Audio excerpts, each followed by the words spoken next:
Si vous me permettez, je vais vous citer une histoire, enfin un cas, encore une fois, qui a très bien été enquêté par la police, parce que votre Oui, histoire m'y fait penser parce qu'elle a un côté un petit peu les contes médiévaux. Et pour moi, c'est sans doute un des cas les plus forts des enlèvements. C'est le oui, cas de Higdon. Higdon était un chasseur et qui aimait particulièrement chasser l'élan. Alors un jour, il part avec sa voiture, il gare sa voiture et à peine sorti de sa voiture, dans la forêt, il voit deux élans magnifiques. Et ce salaud qui est chasseur, bon, très bien, prend son fusil et au moment où il épaule, tous les bruits de la forêt s'arrêtent. C'est-à-dire, il n'entend plus les oiseaux dans les arbres, il n'entend plus le vent, il n'entend plus rien. Il tire et encore une fois, il y a une enquête de police en béton. Alors. Et à sa stupeur, la balle, au lieu d'aller frapper l'élan, part tout doucement, tout tranquillement du canon et tombe par terre mollement. Higdon, stupéfait, heureusement pour nous d'ailleurs, ramasse la balle et la met dans sa poche. Détail très important, donc il ne s'est visiblement pas brûlé. Et quand il regarde les élans, ce ne sont plus des élans. Il y a une espèce de créature assez monstrueuse. On dirait vraiment un conte de fées du Moyen-Âge, mais cette affaire est sérieuse. Une créature assez monstrueuse dont le bras se termine par une sorte de baguette. Et l'entité lui dit « Comment vas-tu ?» Vraiment, c'est très intéressant quand on voit une créature absolument effrayante qui vous demande simplement « Comment vas-tu ?» Higdon bredouille bien. Et l'entité lui tend, ça c'est maintenant on passe dans Alice au Pays des Merveilles, lui tend une boîte de pilules qu'il lui lance et lui dit « Mange, tu en auras besoin pour le voyage ». Et Higdon, comme dans Alice au Pays des Merveilles, avale les pilules.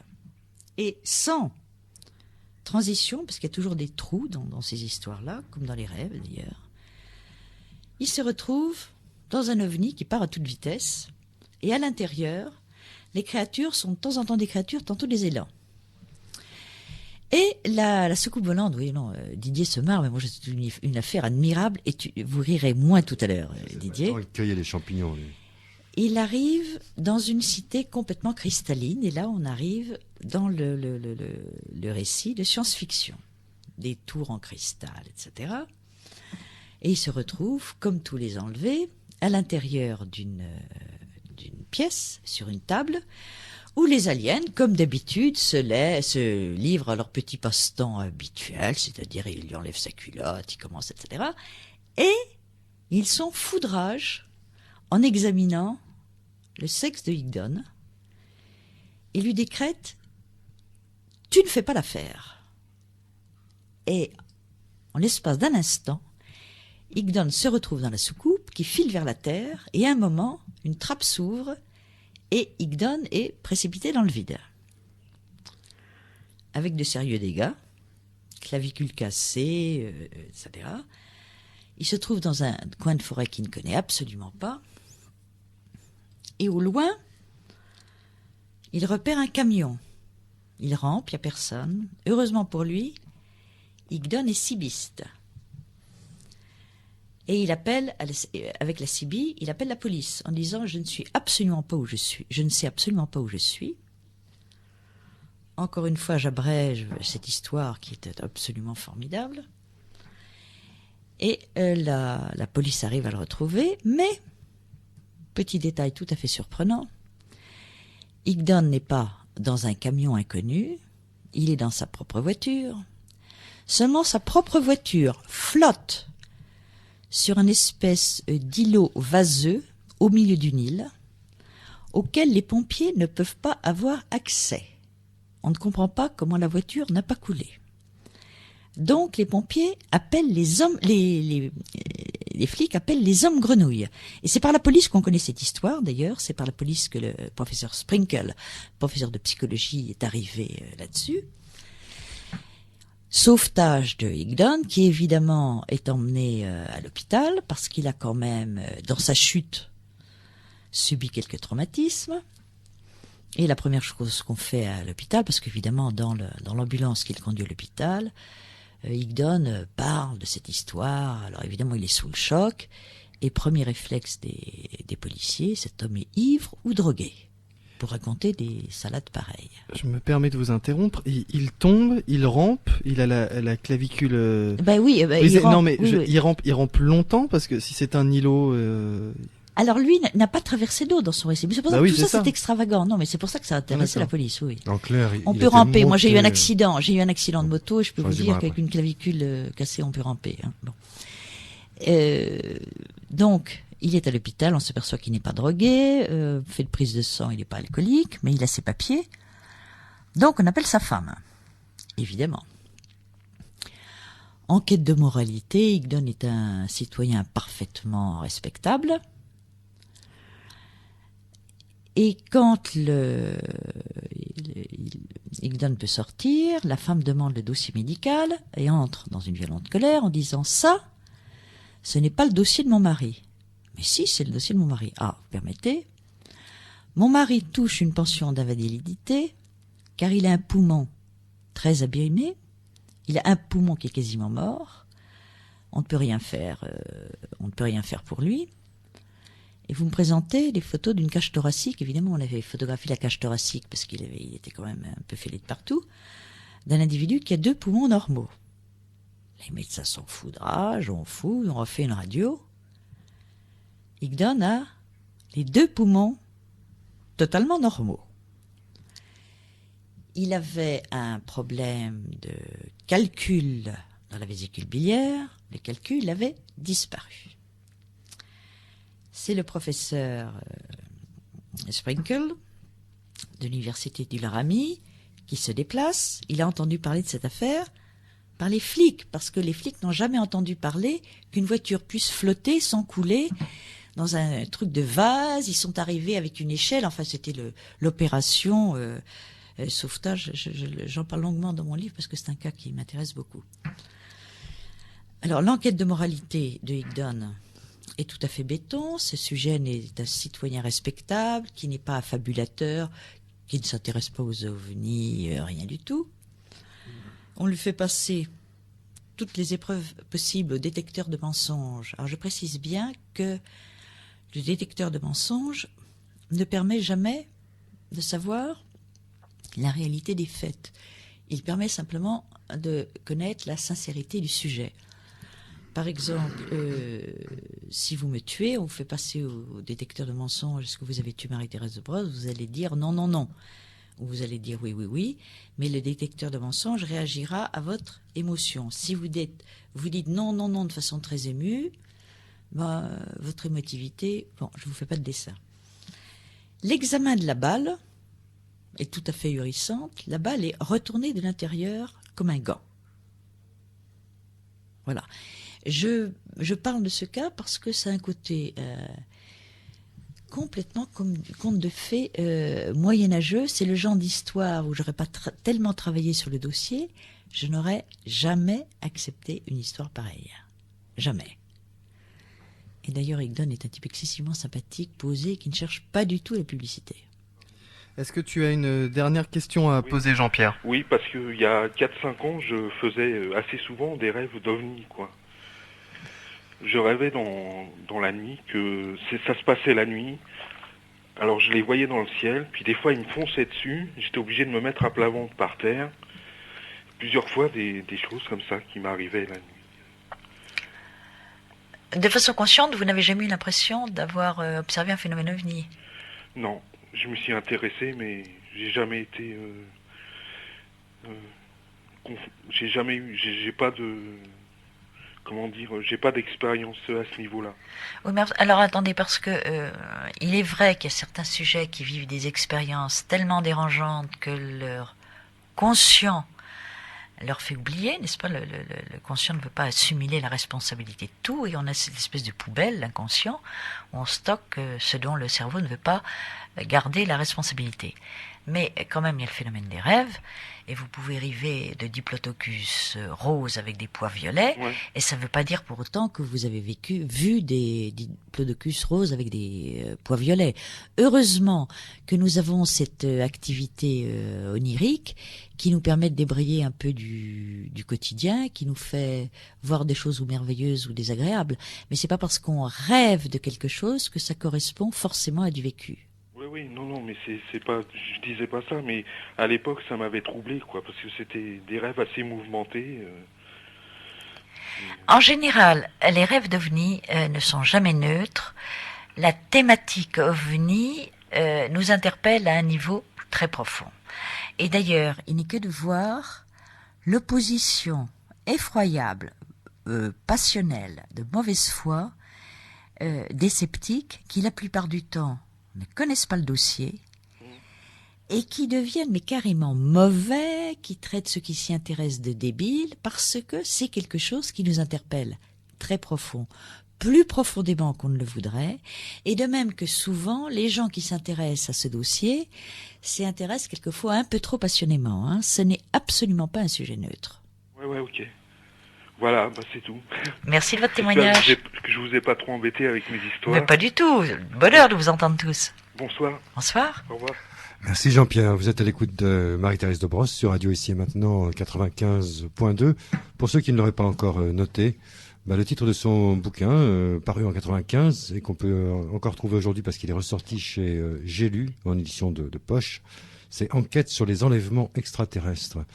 Marie-Thérèse de Brosse vous accueille au 01 45 75 44 44 ou 45 45.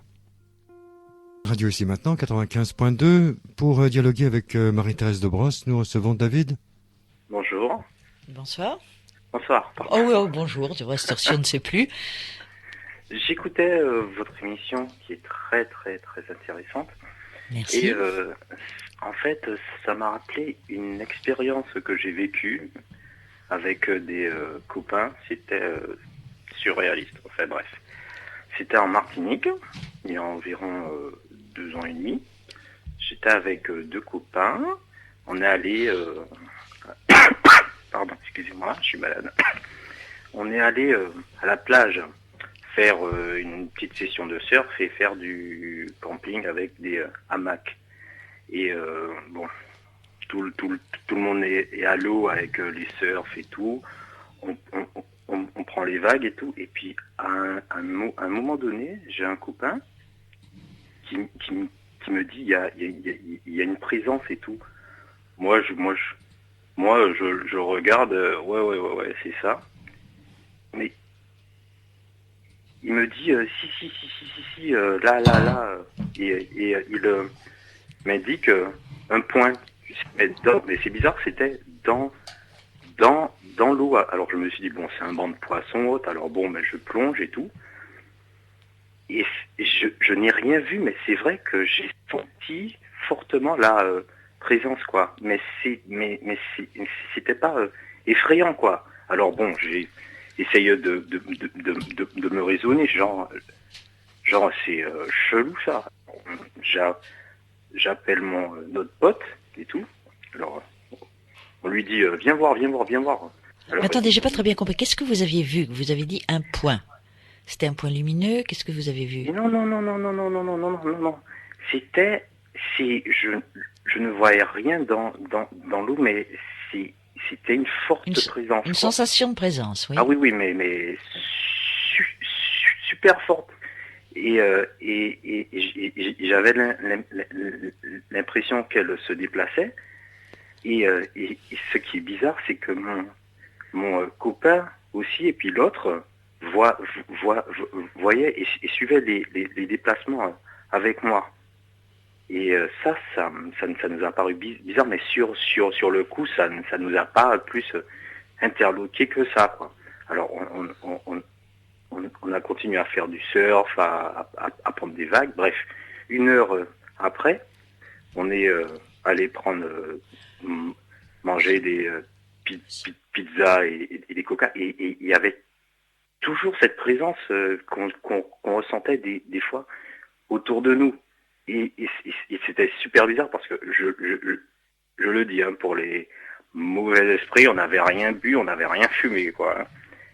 Bon, sur le coup, on a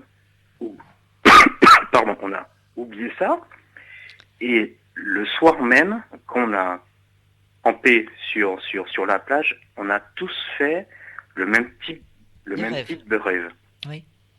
C'est-à-dire, c'est très bizarre. Genre, tu dors et puis c'est comme si tu te réveilles dans ton rêve, quoi.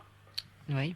Et genre, je me voyais des hamacs au bord de la plage. Pardon. Et c'est là que j'ai vu une nana dans l'eau. Ah. C'est pas qu'elle était belle, mais c'était enivrant. C'était un truc incroyable, quoi. Et elle m'a parlé. Pardon. Excusez-moi, je suis malade. Et c'était... Comment vous expliquer ça? Bref, j'étais dans un tel état quand je me suis réveillé le lendemain.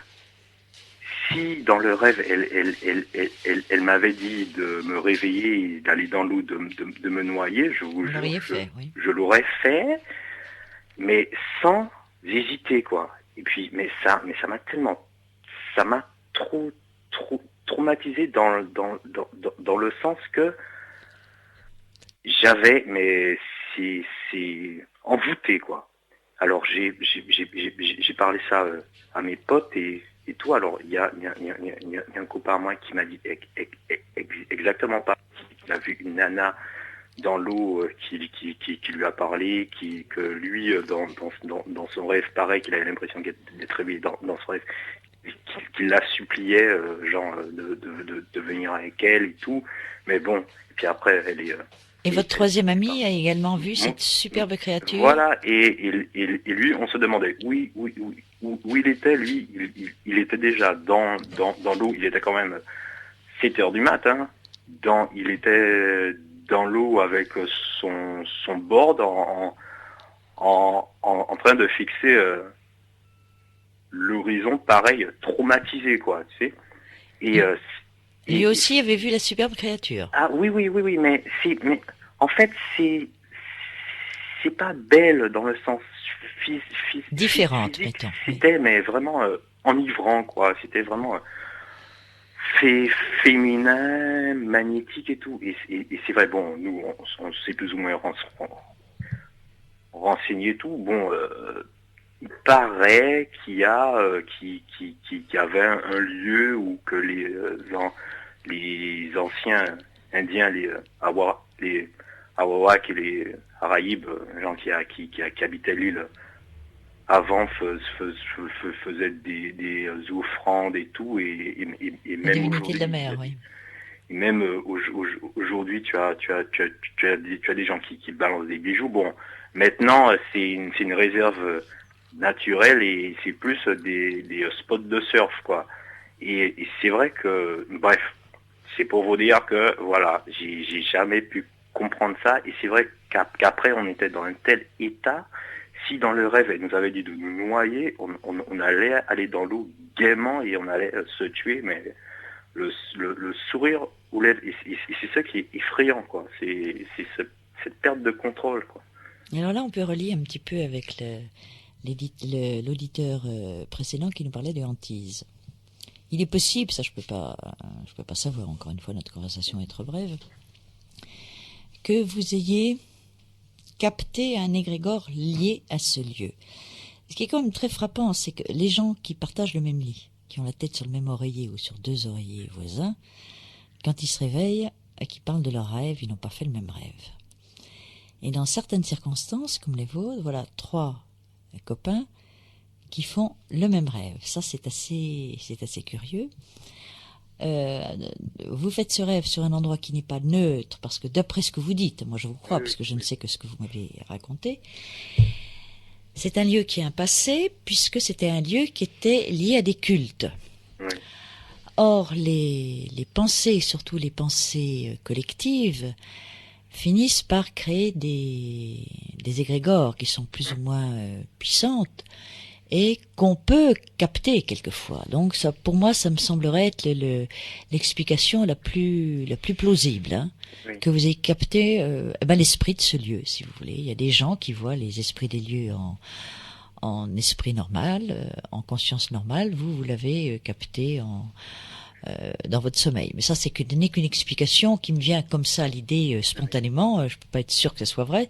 Ça me semble en tout cas plausible. Qu'en pensez-vous, Didier? La charge de ce lieu, en somme. Exactement, oui. Ce lieu préalablement chargé, voilà, la mémoire du lieu. La mémoire du lieu, oui. Merci à toi, David. Merci. Bonne soirée, au revoir. Bien, en attendant vos appels au 01 45 75 44 44 ou 01 45 75 45 45, une question de Enel sur le chatroom de ici et maintenant.com. En fonction de cet épisode raconté par Marie-Thérèse de Brosse tout à l'heure, de l'homme qui revient avec 2 poumons sains constatés par les radiologues, peut-on émettre l'hypothèse que les E.T., les extraterrestres, ont la clé de l'immortalité? Voilà la question posée. D'abord, Enel, c'est extraordinaire de s'appeler Enel quand on connaît l'autre grand Enel. Bon, alors d'abord, il faut, je précise quelque chose, que dans le dossier des abductions, les cas de guérison sont extraordinaires.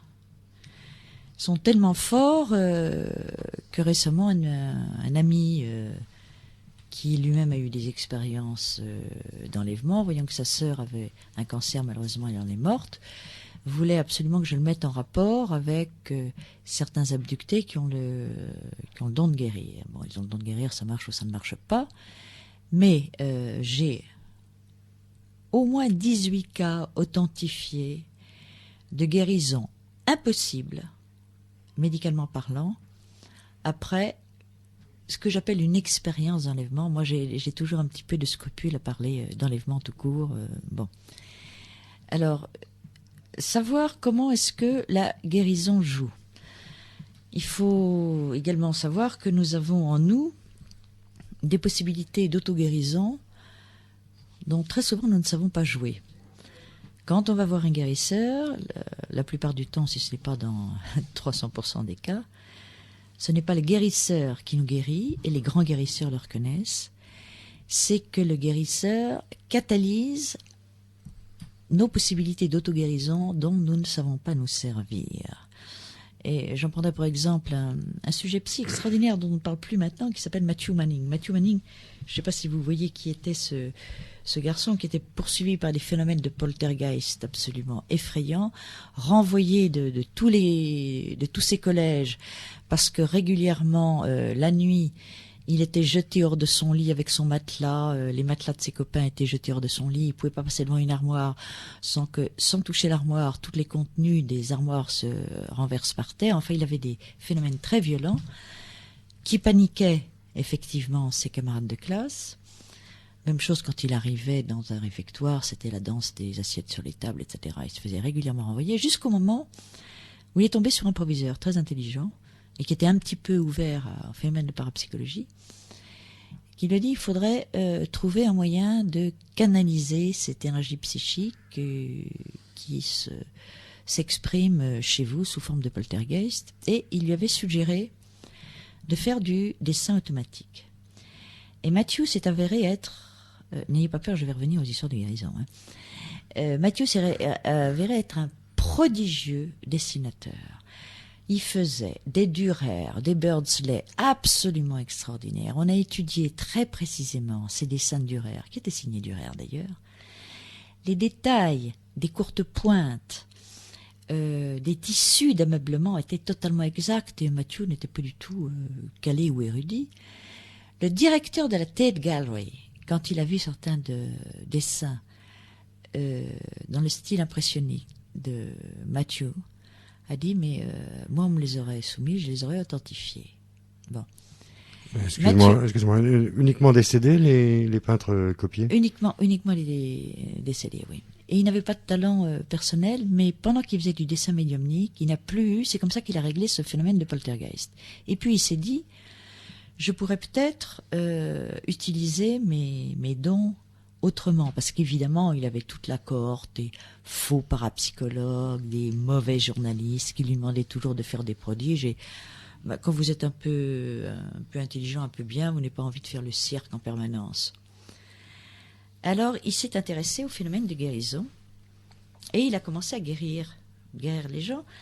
Je me rappelle d'une émission où je l'accompagnais à la télévision anglaise, où il y avait évidemment un médecin hostile. Toujours, ça c'est du bidon, les guérisons sont des guérisons qui auraient eu lieu normalement, etc. Et ce médecin avait amené une femme dont l'épaule était soudée par un phénomène de calcification très important, qu'il fallait opérer. Et le médecin avait amené d'ailleurs une photo une radiographie de l'épaule de cette femme, en disant ça, alors s'il peut guérir ça, haha. Alors, Mathieu commençait à dire, moi je ne sais absolument pas si je peux guérir, je vais essayer. Et évidemment, il a demandé le silence, il a demandé un certain temps. Et à un moment, moi je peux attester ça parce que j'étais là, la suite de l'histoire est comme très rigolote. La femme a bougé l'épaule. Et puis elle a bougé son bras, et son bras était libéré. Le médecin était complètement sidéré. La femme ne l'était pas. Alors l'animateur de la station de radio lui dit, enfin, mais écoutez madame, votre bras bouge. Oh, dit-elle, je sais que tout ça c'est des trucs.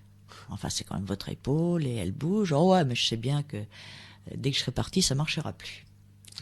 Et le journaliste lui dit, écoutez, dans 8 jours, quelqu'un de l'équipe viendra vous filmer pour voir si votre motricité est vraiment revenue, parce que une calcification, ça s'enlève pas comme ça. L'équipe revient la semaine suivante avec une caméra, et cette brave dame était en train de ratisser ses feuilles dans son jardin. Bah oui, bien sûr, mais tout ça, c'est les médecins, en réalité, j'avais rien avant. Bon, bien. Et Mathieu se dit, moi j'en ai marre, parce que maintenant, dès que j'arrive quelque part, on me demande de guérir, c'est épuisant. Mais je me demande, Didier, si vous n'étiez pas là, à cette séance-là. Je vais essayer d'apprendre aux gens l'auto-guérison. Et voilà, mon Mathieu qui commence à faire des séminaires pour apprendre aux gens, essayer de maîtriser l'auto-guérison, c'est-à-dire de s'aider eux-mêmes, de se prendre en charge au lieu de toujours de courir chez un médecin, etc.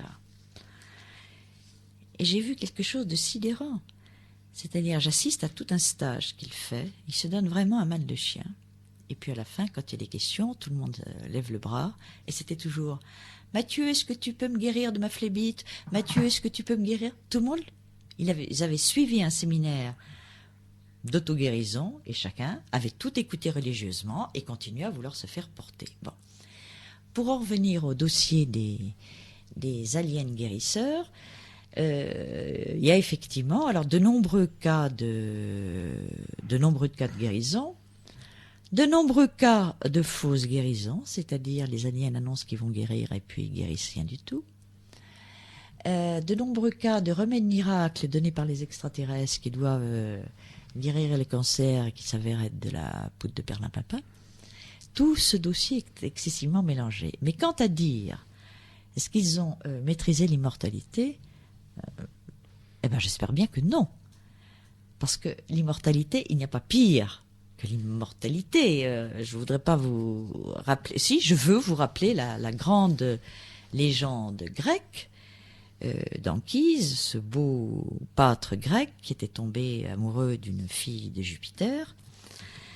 Et la fille de Jupiter, la princesse Aurore, va voir son père et lui dit « Papa, mais c'est épouvantable, il est beau, c'est un mortel, il va mourir, fais quelque chose. » Et elle ennuie tellement Jupiter que Jupiter lui dit « Très bien, je le rends immortel. » Seulement, la princesse Aurore avait demandé l'immortalité, mais elle n'avait pas demandé l'éternelle jeunesse.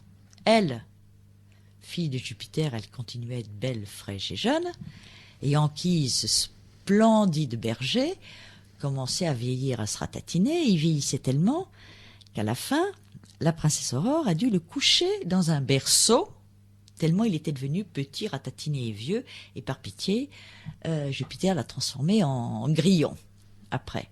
Mais pour vous dire que l'immortalité, à mon avis, c'est la pire des choses. Hein. On va recevoir tout de suite Françoise, qui patiente depuis un petit moment, de même que Michael, juste après. Bonsoir Françoise. Oui, bonsoir.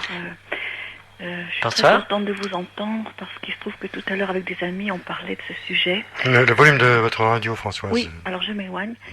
Donc on parlait de ce sujet et en rentrant, en conduisant, j'ai par hasard, on va dire, branché sur 95.2. Il n'y a jamais de hasard. Alors moi, il n'y a pas longtemps, j'ai rencontré une femme qui n'est pas vraiment chamane parce que le mot la dérange, mais elle est guérisseuse.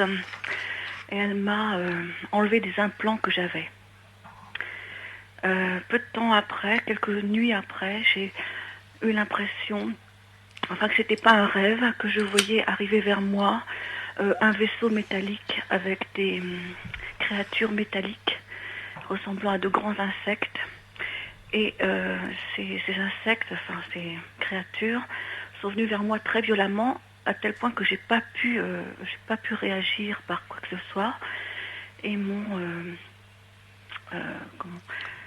plombé, on va dire, en me barricadant toute la partie du cœur, toute la cage thoracique et le cœur. Attendez, qu'est-ce que vous appelez Avec plombé? des faisceaux, avec 4 faisceaux rouges. Donc j'en ai parlé à cette femme quelques jours après, parce que je me sentais pas très bien avec ça. Donc elle m'a à nouveau enlevé cet implant.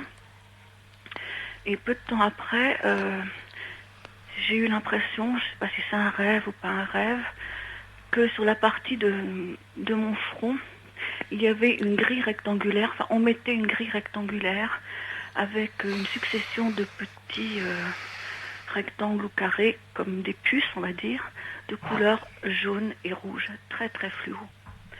Et de temps en temps, ça m'arrive de faire des voyages dans des longs tunnels qui n'en finissent pas, mais à une vitesse qui n'est pas une vitesse humaine.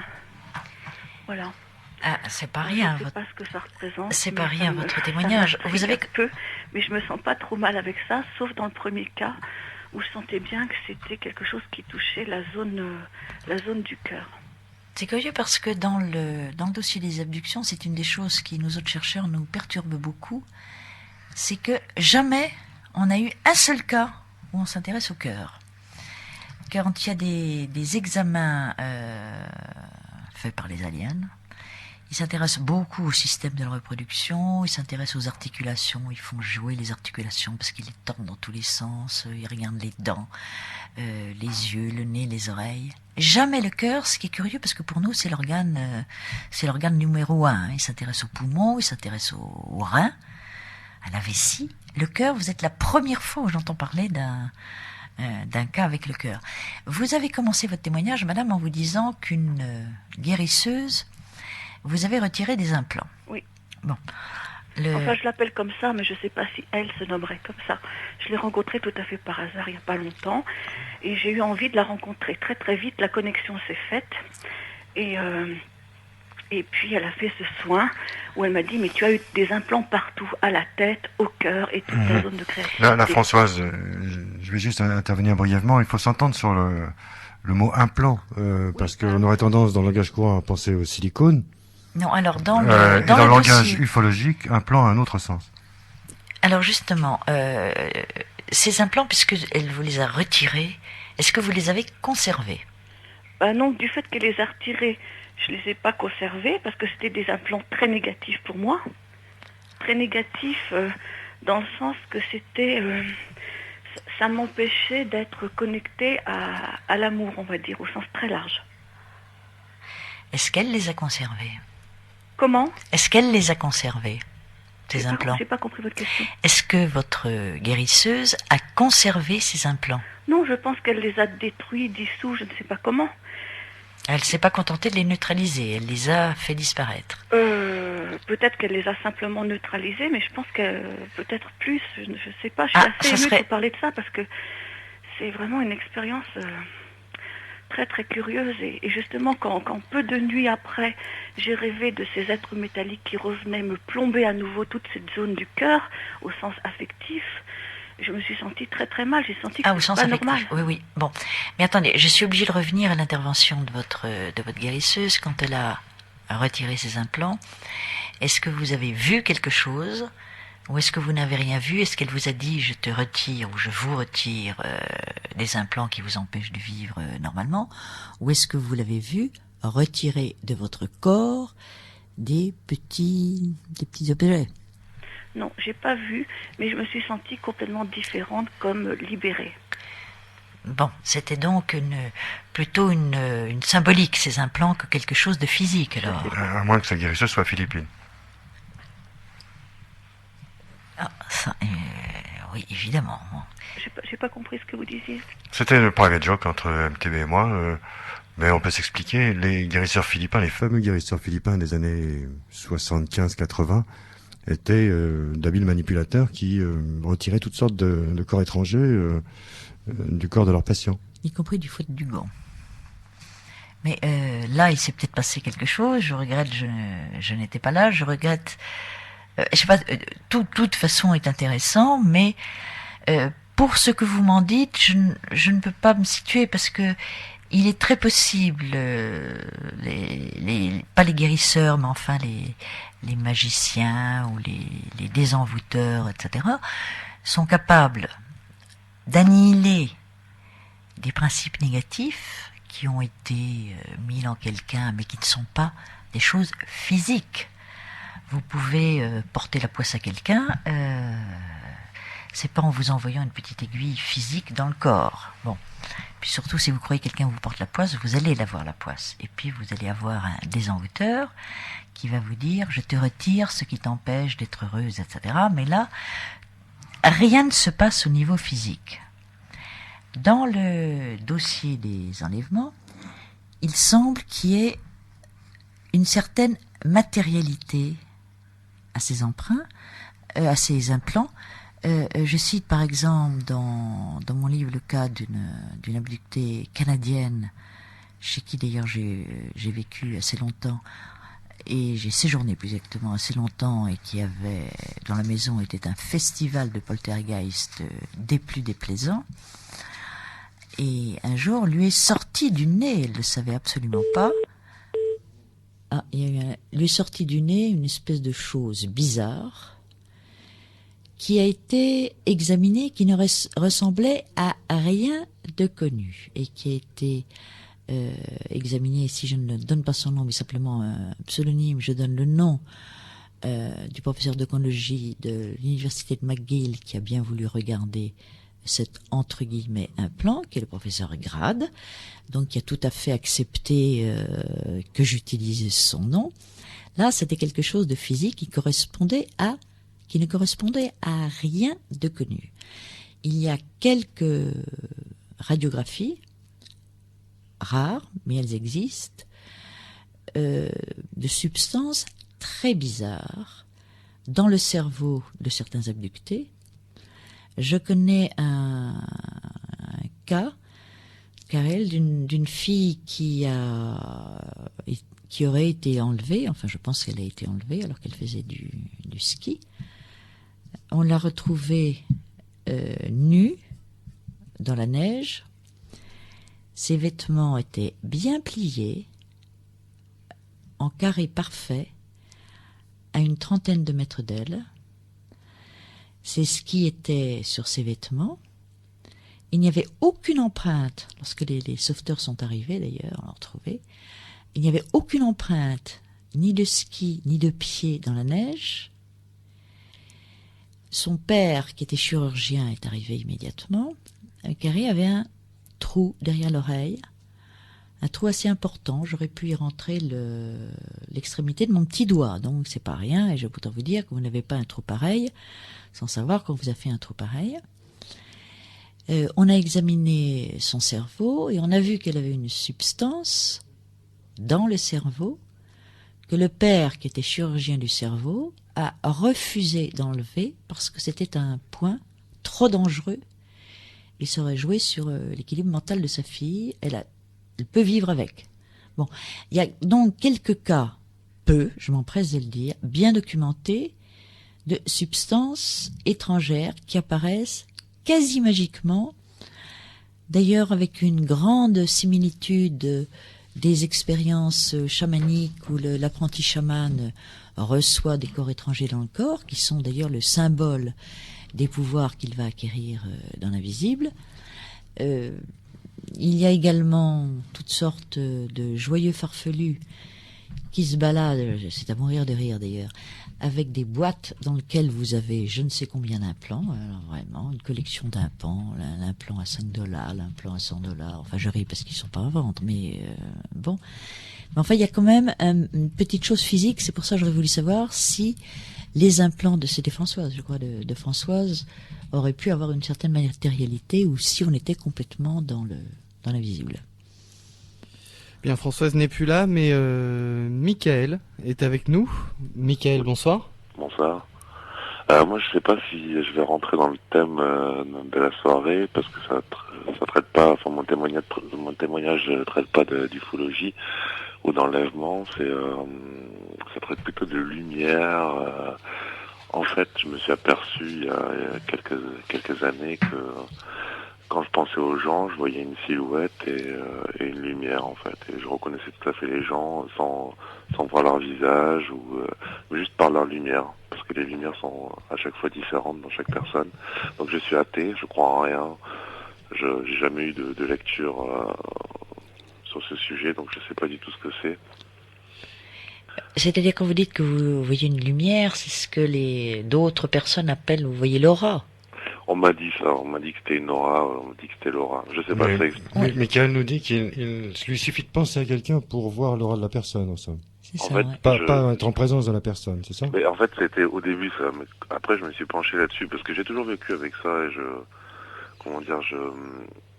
presque je jugerais les gens avec ça. En fait, j'ai peur de certaines personnes parce que leur lumière m'indique qu'il faut en avoir peur ou j'aime. À chaque fois que je tombe amoureux, je vois toujours une très belle lumière dans la personne, en fait. Et c'est souvent cette lumière-là qui me fait tomber amoureux, quoi. Ah oui, mais c'est tout à fait compréhensible, d'ailleurs, ça. Et donc, en fait, il y a eu une évolution là-dedans, parce que je me suis penché là-dessus, et parce que je me suis dit, c'est pas possible, ça, faut pas que je laisse ça comme ça, faut pas que je vive avec ça sans essayer d'étudier ça de plus près. Et au fur et à mesure où je me suis penché dessus, j'ai vu les lumières dans les gens quand ils étaient face à moi, en fait. Et au fur et à mesure, après, j'ai vu les lumières dans des gens dans le bus, dans une vieille femme complètement vilaine et presque débile. Ça se voyait, et elle avait une superbe lumière. Et petit à petit, comme ça, j'ai vu dans plusieurs personnes. Et un jour, je suis rentré dans le métro. Et j'ai trouvé un strapontin, je me suis assis et j'ai regardé autour de moi et j'ai vu la lumière de tous les gens dans le wagon. Et j'ai eu ni chaud ni froid, mais comme si j'avais chaud, mais que c'était bien, pas trop chaud et ni trop froid. Enfin, j'étais très très bien et je suis ressorti du métro avec cette impression de bien-être et d'être en paix avec le monde et d'aimer les gens et j'ai plus jamais vu de lumière, mais par contre j'arrive toujours à sentir ce qu'exprime la lumière, mais je vois plus ces lumières qui rentrent en elles-mêmes ou ces lumières expansives ou ces lumières en bâton, ces lumières en pic, ces lumières comme une nuée lumineuse. Enfin, est-ce que vous avez compris à partir de quel moment vous n'avez plus vu ces lumières? Dès que je suis sorti du wagon du métro. En fait. Oui, mais dans la vie en général, vous dites quand je vois quelqu'un, je vois la lumière, et c'est pour ça que quand je vois une belle lumière dorée, je sais que je peux tomber amoureux. Enfin, je déforme peut-être un peu, mais c'était l'esprit de ce que vous disiez. Vous ne voyez plus maintenant les lumières autour des êtres? Non, je les vois plus, et depuis cet épisode du métro, je les vois plus du tout, et en fait, j'ai l'impression que mon cerveau m'a dit aime les gens. Et why not? Et j'espère que vous le pratiquez, le message, alors. Ah ouais, je le pratique au mieux. On fait le, enfin, je fais de mon mieux, quoi, pour aimer les gens, mais bon, ça c'est autre chose, quoi, mais cette lumière, en fait. Je sais pas si vous avez eu des témoignages ou si vous avez une connaissance là-dessus qui pourrait m'aider à comprendre, peut-être, ou je sais pas, s'il y a une vieille tradition. De toute façon, la possibilité de voir ce qu'on appelle les auras, c'est une très très très très très vieille tradition et c'est une très ancienne possibilité qu'ont les êtres. Je crois que nos ancêtres l'avait plus que maintenant, parce que nous, notre éducation nous a fait perdre toutes sortes de domaines, toutes sortes de possibilités, toutes sortes de pouvoirs. Mais moi qui vis, par exemple, qui vivais beaucoup en Afrique, dans les Caraïbes, en Amérique centrale, etc., je vois souvent les enfants, quand ils dessinent, rajouter ces espèces d'aura autour des êtres, et quand je leur pose des questions, ils m'expliquent toujours que cette lumière accompagne les personnes, et que celle-là est gentille. Ils me montrent une couleur bleue, par exemple. Celle-là est pas gentille quand elle est cerclée de vert.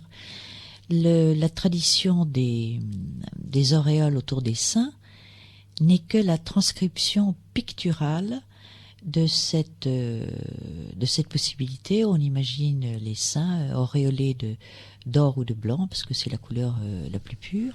Et c'est comme ça qu'on représente justement cette lumière qui émane des êtres, et que les yeux des aveugles que nous sommes, en général, ne perçoivent pas, mais que certains médiums perçoivent. Ça, j'en suis sûre. Et je dirais même, on peut s'entraîner à développer cette possibilité. Ça prend un petit peu de temps. Il faut avoir le courage de se planter soi-même devant son miroir, de se regarder. Non, j'ai peut-être pas à dire ces choses à l'antenne. Mais enfin, il y a une possibilité de s'entraîner à ça. Oui, parce que le phénomène du miroir est assez dangereux.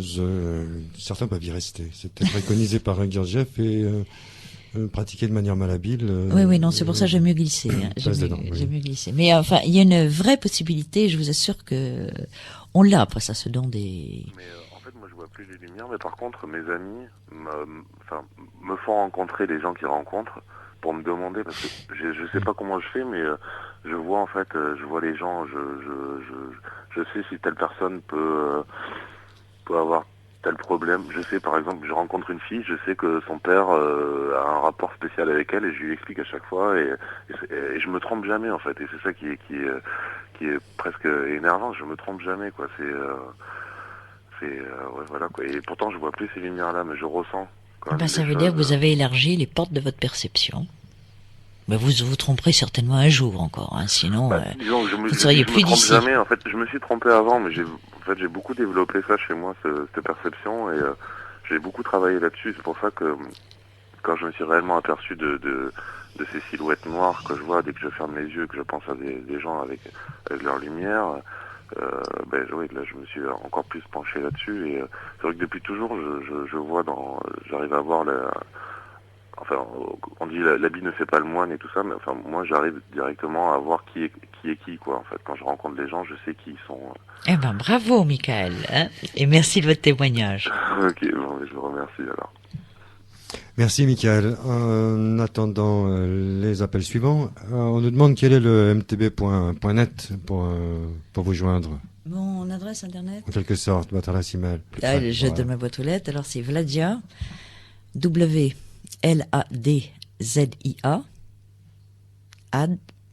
@nous.fr.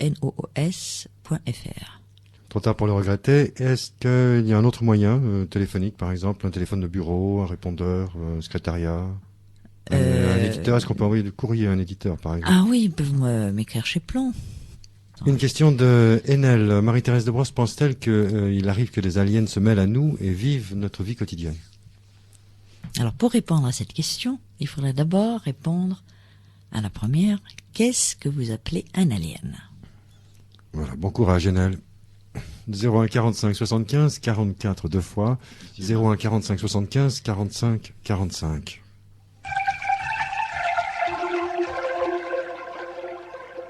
Alors avant d'accueillir Alain, Marie-Thérèse, un auditeur nous a appelé, ce qui me paraissait logique finalement, hors antenne, pour nous demander, lui étant aveugle, si vos livres allaient être traduits en braille ou tout simplement mis en cassette audio. Non, je dirais c'est une triste boutade qui va sortir en Chine, mon bouquin, mais en braille, non, faut peut-être que je demande, je ne sais pas du tout. Ça, c'est les éditeurs qui s'occupent de ça. C'est une bonne question, ça. Je vais regarder, hein. Peut-être Marie-Thérèse de Brosse, peut-être n'êtes-vous pas opposée à ce que l'association Valentin Oui le mette sur bande magnétique? Ah non, pas audio. du tout, pas du tout. Alors peut-être une version audio. Pas du tout, et sans problème, et gratos pour les aveugles, ça va absolument. Du bouquin, Enquête sur les enlèvements extraterrestres, actuellement en poche, donc édition J'ai lu. Nous accueillons Alain. Oui, bonsoir à tous les deux. Bonsoir. Bonjour plutôt à cette heure-là. Oui, j'ai ressenti tout à l'heure quelques frissons quand on a parlé de l'intervention des aliens, des enlèvements, etc., etc. Bon, tout ça, ça me fait un petit peu peur. Bon, j'interviens. J'avais écouté l'autre jour l'émission sur les extraterrestres, d'ailleurs une émission qui m'avait fort intéressé et fort passionné. Je suis agnostique, mais enfin j'ai une recherche spirituelle. Et vous êtes prof d'histoire. Il m'a reconnu. Je ne sais pas quel lien établir entre ces phénomènes et des phénomènes que l'Église catholique, à tort ou à raison, qualifie de diaboliques. Est-ce que ces êtres, en supposant leur existence réelle, sont-ils néfastes? Je veux dire, ont-ils une intention négative ou positive vis-à-vis de notre pauvre humanité? Alors. Ou neutre, ou cherchent-ils seulement à nous connaître, à savoir comment nous fonctionnons physiologiquement ou psychologiquement? Alors, il y a plusieurs choses dans votre question. Bon. Premièrement, et vous, alors le prof d'histoire, ça vous intéressera. Oui. L'histoire de l'humanité, mais nous remontons aux carrières, aux peintures rupestres de Lascaux, on peut vous remonter et ceci dans l'équivalent dans toutes les traditions. L'histoire de l'humanité est riche de tentative de contact avec l'invisible. L'invisible qui sera perçu, selon les cas, comme bénéfique ou maléfique. C'est pourquoi, si on le croit maléfique, il faudra l'apprivoiser, d'où les rituels sanglants pour apaiser les dieux courroucés, qui vont même jusqu'à des sacrifices de personnes, les offrandes on ne peut plus matérielles, comme si les entités invisibles étaient matérielles, avaient besoin de se nourrir. Vous voyez dans la Bible des témoignages extraordinaires, quand vous voyez l'entrée des Hébreux à Jéricho, les massacres extraordinaires qui ont été faits au nom de Yahvé demandant qu'on tue tous les hommes, les femmes. C'est Abraham qui, d'après la Bible, bien entendu, met fin au sacrifice humain. Oui, mais enfin, symboliquement. Oui, mais attendez, le Dieu des Juifs demandait qu'on lui sacrifie, ça c'est l'entrée à Jéricho qui était absolument épouvantable, tous les gens qu'il avait offensés, c'est-à-dire les hommes, les femmes, les enfants et les animaux, mais demandait qu'on lui garde de l'or. Bon, alors tout ça, on peut se poser des questions. Qu'est-ce qu'un Dieu invisible a besoin d'or? Bon, autre chose, ce qu'on appelle les aliens et leurs descriptions ne nous sont connus que par les témoignages. Il faut savoir comment on prend les témoignages et quelles sont les possibilités qu'a notre cerveau de décoder ce qui apparaît. Je vais vous prendre un exemple très précis. Moi, j'ai travaillé sur une apparition de la Vierge qui m'intéressait beaucoup au Venezuela. Vous savez qu'on appelle traditionnellement les gens qui voient la Vierge, on les appelle des voyants. Bon. Oui, ils sont seuls à voir. Ils sont seuls à voir, mais bien sûr. Moi, j'étais aux expériences de Medjugorje. Bon, très bien. Alors, revenons à cette histoire de voyants du Venezuela. Il y avait 7 enfants qui témoignaient avoir vu la Vierge arriver, etc. L'enquête était très bien faite. Le milieu socio-culturel à qui appartient un témoin est toujours extrêmement intéressant parce que ça nous donne des filtres différents pour nos perceptions. Oui, comme à Fatima, c'était exactement. 3 petits bergers pauvres. Alors, dans le cas de cette apparition au Venezuela, les interrogatoires séparés des enfants disaient que 3 avaient vu la Vierge, 2 avaient vu un ange et 2 avaient vu un extraterrestre. Très bon. Bon. Quand on a fouillé davantage, on s'aperçoit que les 3 premiers étaient d'une bonne famille chrétienne, vous savez, catholique, vraiment le catholicisme d'Amérique du Sud que je ne vous décris pas. Les 2 qui avaient vu des anges appartenaient à des familles où l'empreinte de la religion était moins forte. Par contre, les anciens cultes étaient encore un peu vivaces. Et quant à ceux qui avaient vu des extraterrestres, ils appartenaient à des familles communistes. Or, il est bien évident que dans le cerveau d'un enfant élevé dans la religion catholique, il est normal de voir arriver la Sainte Vierge, ou à la rigueur un ange. Un enfant qui est élevé dès l'enfance, savoir que tout ça, c'est de la sottise et superstition, risque pas de voir arriver la Vierge. Mais quand il est confronté à un phénomène d'apparition quelconque, son cerveau va décoder l'apparition d'une façon qui soit acceptable par le cerveau. Nous sommes en pleine mythologie extraterrestre. Maintenant, les aliens sont absolument partout, dans la publicité, etc. Donc, ils voient un extraterrestre. Et nous avons le même stimulus qui vient frapper les 7 cerveaux, et le même stimuli est décodé différemment selon trois profils différents. D'accord, je suis. D'ailleurs, Jung, qui est mort en 61, déjà, peu de temps avant de mourir, avait écrit des choses là-dessus en disant maintenant, les gens voient des extraterrestres alors qu'autrefois, ils voyaient apparaître des saints, des anges. Oui, mais Jung précisait, parce que là, malheureusement, les gens citent toujours un mythe moderne sans l'avoir lu. C'est-à-dire, on connaît 4 pages du mythe moderne, les gens parlent de Jung sans le connaître. Et Jung précisait bien, seulement on n'a jamais vu des apparitions imprimées, impressionner les radars ou les pellicules de photos. Sauf, au Mexique, là, il y a un manteau qui a été, qui a reçu des empreintes. Le manteau de la Guadeloupe. Ouais, la Vierge de Guadeloupe. C'est ça, oui. Ah, ouais, j'y suis allé 5 fois, c'est un pèlerinage extraordinaire. Oui. Et il y a d'authentiques traces, je veux dire, c'est pas une supercherie, on voit quelque chose. C'est pas une supercherie, quoi qu'il y a un nouveau débat maintenant sur sur d'éventuels pigments. Mais enfin, le cas de la Guadeloupe est absolument passionnant. Moi, j'ai eu la chance d'aller au pèlerinage de la Guadeloupe, je dirais, une époque où le sida n'existait pas, et c'est très important parce que les Mexicains faisaient les derniers kilomètres sur les genoux. Oui, donc ils rentraient dans l'église dans un fleuve de sang. Et depuis la propagation du sida, évidemment, il est interdit de faire ça parce qu'évidemment, ce serait un vecteur de transmission du virus épouvantable, donc l'entrée se fait en marchant. Et vous l'avez vu, il est exposé, ils en font une ostentation. Oui, absolument, oui, en permanence. Oui, en permanence. Et ce qui est très curieux, parce que pendant les bombardements, l'église a été très attaquée, et la Guadeloupe n'a rien pris. Hein.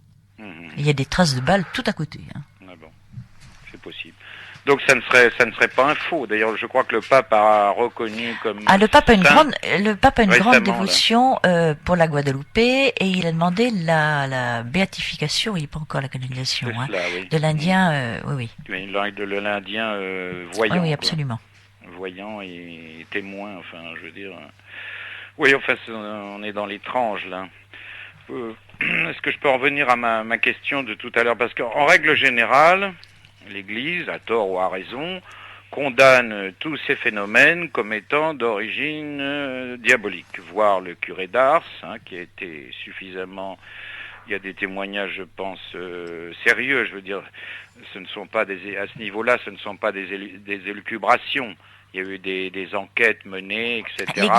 L'Église condamne si peu ce genre de phénomène, qu'elle nomme et qu'elle continue à nommer des exorcistes, mais l'Église est très embarrassée parce que l'Église se veut ou se voudrait de plus en plus scientifique. D'ailleurs, il y a l'université de Latran, il faut dire, une des meilleures universités au monde, et on ne sait pas, par exemple, les astronomes de l'université de Latran sont parmi les plus performants au monde. Ça, on ignore le côté quand même scientifique de l'Église, mais il est de fait que l'Église tend à se démarquer de plus en plus du miraculeux et du merveilleux,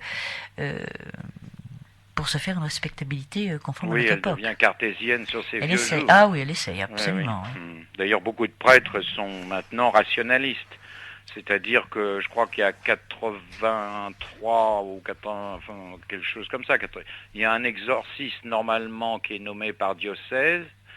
Et sur les 90, il y a à peine 5 à 10% qui croient réellement en leur mission.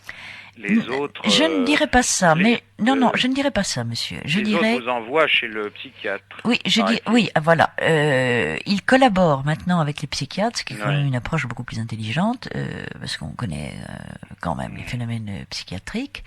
Ils collaborent de plus en plus avec les psychiatres, mais moi j'ai vu un psychiatre amener quand même un paysan, un patient en camisole de force avec 4 infirmiers, chez un exorciste que j'étais en train d'interviewer d'ailleurs. Ça me rappelle la cassette du Père Mathieu, où le Père Mathieu raconte ses exorcismes. Ah oui. Alors je sais pas si là aussi, parce que j'ai toujours mon côté cartésien évidemment qui intervient, je me demande si là on a affaire à une supercherie ou si ce Père Mathieu est quelqu'un de sérieux et d'authentique et de véridique, je veux dire... Écoutez, en général, j'aurais tendance à le croire quand même. Je vois pas pourquoi un vieil homme raconterait des... Oui, non, bien sûr. Mais en général, les vrais exorcistes, les véritables, premièrement, ne font pas de publicité. Deuxièmement, ne se font pas payer. Je vois par exemple, il y a dans le Midi, un homme qui se dit évêque. Moi, il se trouve que j'ai bien étudié la religion. Alors, évêque orthodoxe. J'ai demandé quel patriarcat. Il me répond le patriarcat d'Antioche. Le patriarcat d'Antioche, je le respecte infiniment. Il est plus ancien que l'Église catholique, puisque le patriarcat d'Antioche a été fondé avant l'Église de Pierre. Seulement, malheureusement, c'est un patriarcat d'Antioche rénové par lui-même.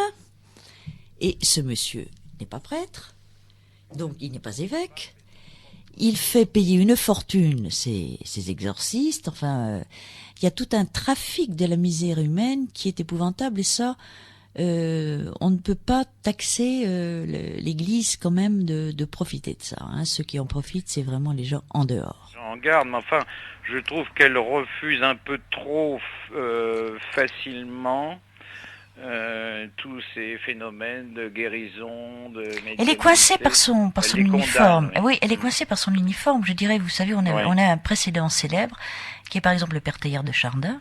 Oui. Qui avait des vues extraordinaires et extraordinairement en avance sur son époque, qui s'intéressait d'ailleurs à la médiumnité, qui s'intéressait à beaucoup de choses. Oui. Il a été obligé de rester tout à fait en arrière de ses véritables recherches, parce qu'il était encore une fois coincé par son uniforme de prêtre catholique. Oui, on l'a condamné aussi pour ses idées sur la christogénèse, enfin, ça correspondait pas aux idées de l'époque, oui. Oui. Mais oui. Bon, c'est vrai qu'il y a beaucoup de prêtres, de vrais prêtres, qui manient facilement le pendule. Bon, il y a ce qui est interdit. Mais il y a des scientifiques qui manipulent le pendule aussi. Il y a une université à Paris où Rocard, qui était un des pères de la bombache. C'était quand même pas n'importe qui, oui. Et un fervent radiesthésiste. Oui. J'ai devant moi le livre de François Brune. Oui. Les morts nous parlent. Alors François Brune est un peu médiatique. Je l'ai vu, je crois, 2 fois à la télévision. Il est très médiatique. Il était intervenu dans des émissions sur l'étrange, sur les phénomènes, etc. Alors je ne sais pas si l'Église l'a pas encore condamné. Non, mais il a écrit un très beau livre qui n'est pas du tout celui-là, qui s'appelle Pour que l'homme devienne Dieu. Oui. Qui est un admirable livre sur la mystique. Bon, les autres ouvrages, c'est un peu... Il l'a écrit en collaboration d'ailleurs avec quelqu'un. Avec Chauvin. C'est ça, avec Rémi Chauvin. Oui. Alors oui. J'ai d'ailleurs près de moi aussi le livre de Rémi Chauvin sur le phénomène psychique. Vous avez de très bonnes lectures, cher monsieur. Non, mais j'essaie de me faire une idée de tout ça, si vous voulez, de tous ces phénomènes. Mais c'est ce que j'appelle une attitude intelligente, parce que les gens qui refusent, qui tranchent le dossier sans rien y connaître, ça, je trouve ça intolérable. Je supporte toutes les positions, sauf la mauvaise foi et le fait qu'on ne veuille pas essayer de s'informer et qu'on pérore avec autorité. Alain, merci pour tes questions. Merci, mais enfin, on m'a pas répondu si ça pouvait avoir un caractère... oui, bon alors, oui, bien sûr, excusez-moi, j'avais oublié. Alors, la tendance New Age, parce qu'on est en plein dans les New Age, que j'ai tendance à écrire nouillage, N-O-U-I, 2 L-A-G-E, a tendance à vouloir voir toutes ces histoires extraterrestres comme bénéfiques, ce sont nos grands amis, ils vont sauver la planète, etc. Et à ce propos, il y a eu un film américain qui montrait bien ce côté du phénomène. Je crois que c'est Independence Day. Lorsque les extraterrestres arrivent, la plupart des allumés américains montent sur le toit de leur immeuble, welcome, etc. On leur fait des gros bisous, et puis là-dessus, on voit que les extraterrestres détruisent absolument tout ce qu'ils peuvent. Bon. Je crois qu'il est difficile de manipuler les notions de bon et méchant. Hein, c'est ce que vous êtes en train de parler. D'ailleurs, un chapitre de mon bouquin s'appelle « Sont-ils bons, sont-ils méchants ?» Donc c'est vraiment un... Ah oui, je l'ai pas lu. C'est un problème qui m'a intéressé. Je connais pas votre œuvre, oui. mais bon... Oui, mais pour en venir à ça, je ne crois pas qu'il faille se situer dans cette dichotomie un peu trop simpliste. Si on s'en tient au témoignage et au vécu de certains sujets, c'est tout simplement épouvantable comme mépris de la liberté, de la conscience, de l'autonomie des êtres, vous comprenez ? Ah oui, vous avez des gens qui vivent traités pour quantité négligeable. Ah, totalement, qui sont vraiment traités comme des cobayes avec une indifférence épouvantable. Et je dirais presque que c'est là je fais un petit peu la différence entre ceux que j'ai tendance à considérer comme les vrais adultés et ceux que j'ai tendance à considérer comme des cas un peu moins certains. Et les cas un peu moins certains sont tout à fait dans cette mouvance. Je suis visité par les êtres de lumière, je channelise les êtres de lumière, tous ces extraterrestres sont charmants, vont nous sauver. Je ne suis pas tout à fait de cet avis, mais enfin, je respecte la position de tout le monde. Alain, merci pour ton appel. Daniel est en attente depuis tout à Voilà, l'heure. merci. Au revoir, Alain. Daniel, bonsoir. Oui, bonsoir à tous et à toutes. Bonsoir. Voilà, madame, j'aurais une petite question à vous soumettre, parce que vous m'avez l'air assez calé sur le sujet. J'aurais aimé savoir si il est possible qu'il y ait un lien direct entre toutes les religions que nous connaissons sur Terre et ces entités biologiques qui nous visitent depuis des millénaires. C'est-à-dire si toutes nos religions auraient-elles pu être créées par ces entités biologiques afin peut-être, je dis bien peut-être, de diviser l'humanité pour mieux la contrôler et la soumettre. Car à mon avis, je ne comprends pas pourquoi elles nous examinent, pourquoi elles nous enlèvent et pourquoi font-elles des expériences sur les humains contre notre propre volonté. Oui, si pourquoi ça aurait touché 2 millions d'Américains déjà, d'après le Gallup. 3,7 millions. 3,7 millions. Ouais, donc c'est pour ça que je me pose vraiment cette question. Pourquoi font-elles toutes ces expériences si elles ont vraiment le désir de nous aider ? Parce que lorsqu'on crée plusieurs philosophies de pensée par rapport à une religion ou par rapport à des religions, c'est surtout pour diviser l'humanité. C'est une théorie assez à la mode là que vous évoquez, monsieur. Oui. Il y a deux choses. D'abord, il y a tout le courant qu'on appelle dit des anciens astronautes. C'est là où nous avons été visités depuis l'aube de l'humanité par des civilisations plus développées technologiquement que nous, et qui sont repartis. D'ailleurs, les humites, Jean-Pierre Petit, M. Polion, sont repartis parce qu'ils étaient épouvantés par ce qu'on faisait de notre planète.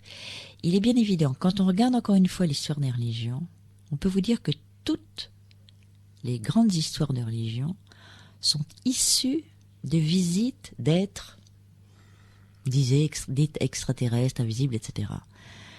Les grandes révélations de Moïse sur lesquelles est fondé le judaïsme.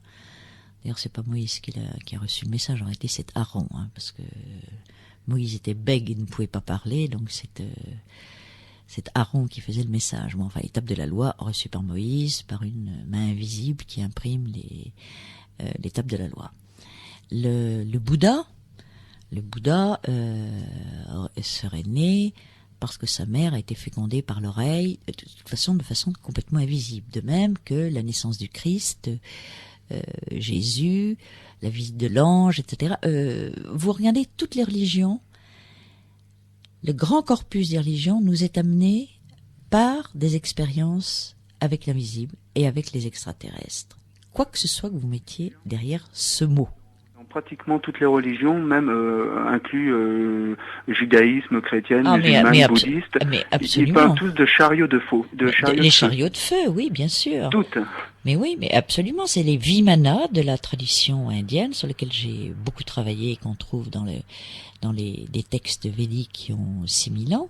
Et quand vous étudiez ces textes de près, vous voyez, ce qui est comme très extraordinaire, que les êtres qu'il y a à l'intérieur de ces vimana ont exactement les pouvoirs que nos abductés américains du XXIe siècle attribuent aux aliens, c'est-à-dire, ils s'expriment télépathiquement. Alors, on ne parlait vraiment pas de télépathie, 6000 ans, c'est-à-dire ils parlent sans mots et le langage est compris et on n'a pas besoin de leur répondre, ils lisent les paroles. Bien. Ils se déplacent instantanément d'un point à un autre, exactement comme nos aliens. Ils peuvent transporter instantanément un sujet d'un point à un autre. Ils franchissent les murs, ils passent à travers les parois. C'est absolument extraordinaire. Regardez les textes, vous trouvez le Vimana Purana, vous serez sidéré par les ressemblances. D'ailleurs, si je puis me permettre, en 47, il y avait le secrétaire d'État à la Défense aux États-Unis, je crois que c'était Forrester, à l'époque, qui, lorsqu'il s'est suicidé en se jetant par la fenêtre de l'hôpital où il était hospitalisé, il avait écrit des documents qui sont d'ailleurs top secrets aux États-Unis, par laquelle, lorsqu'il y a eu le crash à Roswell, il me semble, j'ai lu ça sur un bouquin, par lequel il aurait communiqué par télépathie avec une entité biologique qu'ils auraient récupérée, qui était vivante à l'époque, et qui aurait expliqué au secrétaire d'État à la Défense aux États-Unis, du temps de Truman, qui était président des États-Unis, comment ils auraient pu créer l'humanité à partir de l'ADN. Oui. Tout le système. Vous faites allusion d'ailleurs à l'affaire de MJ12, le Majestic 12. Voilà, Majestic. Voilà. Dont on sait malheureusement que c'est un faux maintenant, puisque la signature de Truman c'était prouvé que c'était un faux document. Enfin, c'est une affaire très complexe sur laquelle il y a beaucoup de rumeurs. Mais alors, ça vous intéressera sans doute de savoir, c'est que dans la tradition sumérienne, relate la Genèse d'une façon beaucoup plus développée que la Genèse hébraïque. Il est bien évident que la Genèse sumérienne a influencé les récits bibliques parce que Sumer était une civilisation très généreuse qui faisait connaître ses écrits, sa culture, et les Hébreux, au moment de la captivité à Babylone, c'est évident que les Hébreux ont pris connaissance des grands mythes bibliques, l'Atra Aziz, etc., les Nouma Elish, et dedans, il est précisément raconté le début de la Genèse, c'est-à-dire comment on a créé Adam. Alors, il n'y a quand même pas de hasard. Le texte biblique nous dit que au début, le Dieu prit de la terre, lui insuffla de l'esprit, etc. Bon. Savez-vous comment on dit terre, ou plus exactement argile en sumérien? Ça se dit Adama. Et le texte sumérien explique de façon extraordinaire comment les venus du ciel, ce qui dans la tradition biblique devient les Elohim, parce que Elohim est un pluriel, les venus du ciel ont créé la race humaine pour leur servir d'esclaves en se servant de leur propre matériel génétique mélangé à celui de grands primates. Et c'est tout à fait étonnant quand vous regardez la Bible, le Dieu des Juifs a établi Adam pour être son jardinier, point à la ligne, ne croyez pas autre chose, et il était prié d'être le jardinier, terminé. Et dans les textes sumériens, il devait exactement cultiver la terre pour nourrir les dieux.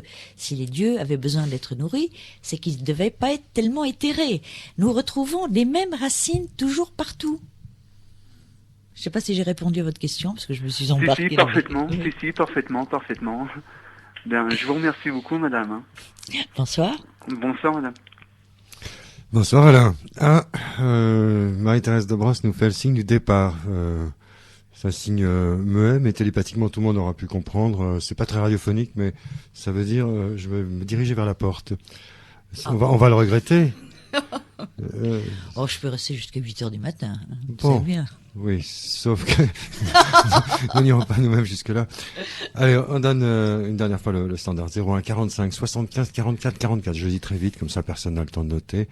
01 45 75 44 deux fois. Le chatroom continue à s'animer sur icietmaintenant.com. Passez le mot, bouche à oreille. C'est le moyen de nous entendre hors de l'Île-de-France. Si vous avez envie de faire participer vos amis, où qu'ils se trouvent dans le monde, à l'une des prochaines émissions, vous pouvez leur signaler par email ce site, icietmaintenant.com. Toute petite pause musicale, non. Pendant attendant que Alex en régie nous connecte l'intervenant suivant, je voulais demander à Marie-Thérèse de Brosse si elle a vu ou si elle se souvient avoir vu le film de John Carpenter, où il est question de lunettes très spéciales qui permettent de voir à travers le visage doux et pacifique des passants dans la rue d'effroyables monstres qui... Ah, mais oui, bien sûr, je me souviens comment est-ce que ça s'appelait, bien sûr, j'ai vu ça. Et les affiches de publicité qui, lorsqu'on a chaussé ses lunettes, se transforment en fait en textes subliminaux indiquant qu'on doit à tout prix se taire, ne pas révéler l'existence de leur présence parmi nous. Il y a derrière les affiches de pub des messages, simplement, impératifs. Et ils ont des faces grimaçantes et ils s'aperçoivent que un terrien a mis la main sur une boîte contenant des lunettes. Remarque, il y a beaucoup de rumeurs sur la publicité subliminale, mais rumeurs qui ne sont pas totalement infondées. On a fait quand même des expériences très intéressantes avec le whisky Gilbert, avec je ne sais plus quelle marque de gin. Oui, les glaçons. Gilbert. Le whisky Gilbert et le gin, je ne sais plus, mais quand on décode effectivement les images, on s'est aperçu que c'était très intéressant. La publicité subliminale ne jouait plus sur Eros, qui, croyait-on, était le grand moteur de la publicité, mais jouait beaucoup plus sur Thanatos, l'instant de mort.